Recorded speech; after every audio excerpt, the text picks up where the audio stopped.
لنفرض ان سلوى حجر تبغى ترسم موضوع طبيعي، منظر طبيعي من الطبيعه، وتبغى توصل لشجره معينه، تقعد تدور عليها في النت، الصور، تكتب شجره في جوجل ايمج، طالع انواع واشكال من الاشجار. هي ببالها شجره معينه لها شكل معين، طول معين، الوان معينه، وقت معين، فبدل ما تقعد تدور يومين ثلاثه عشان توصل، تكتب في شات جي بي تي انا ابغى شجره من النوع الفلاني، الارتفاع الفلاني يساعد غروب مثلا، وحيطلع لك انواع، تضيف وتزيد حيديها مجموعه من فتختار اللي هي تبغاه، لانه صار الكرييتر يعني قصدي خالق الشجره دي استغفر الله العلي العظيم هي اللي كتبت وطلبت انه تكون الشجره بالشكل الفلاني.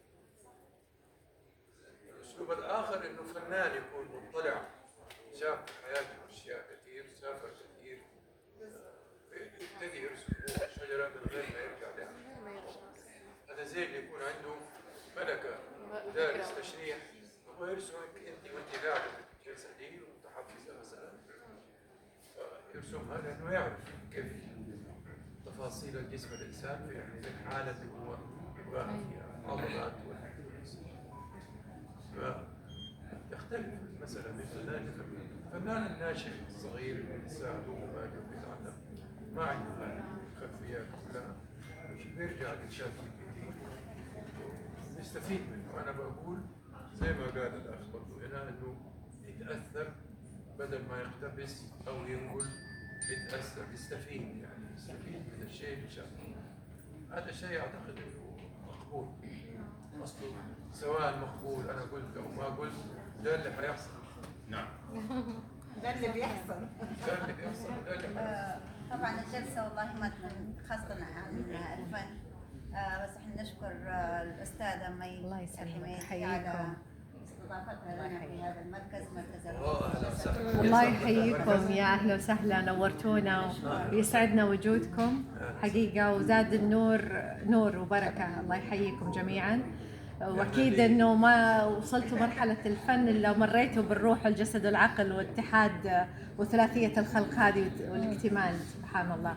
فلكم رساله ولنا رساله منكم، وشكرا لك. طبعا المركز هنا يقدم مساحات ثقافيه وممكن تستغل في الرسم والخدمات الاخرى تخدم هذه المساحات. الدور اللي صار في المعرض هو مساحه للرياضه، فيها التاي تشي، اليوغا، البلاتس، انواع من الرياضات الخفيفه اللي تساعد على عمل لايف ستايل صحي. البار هنا موجود معنا ثامر العمودي مؤسس البار، وهو اللي بيعمل الريسيبيز او الوصفات للمشروبات الصحيه والاكلات الصحيه. برامج وورش عمل ثقافية، مساحات للاجتماعات، والبودكاست، غرفة البودكاست للناس اللي تحب تسجل أو تصور، أدوات كاملة وجاهزة للكل.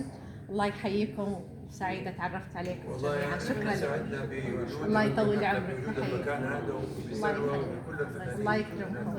الله يكرمكم. الإعلامية المنصة السعودية كمان الأستاذ حامد. حامد العطاس. حامد العطاس.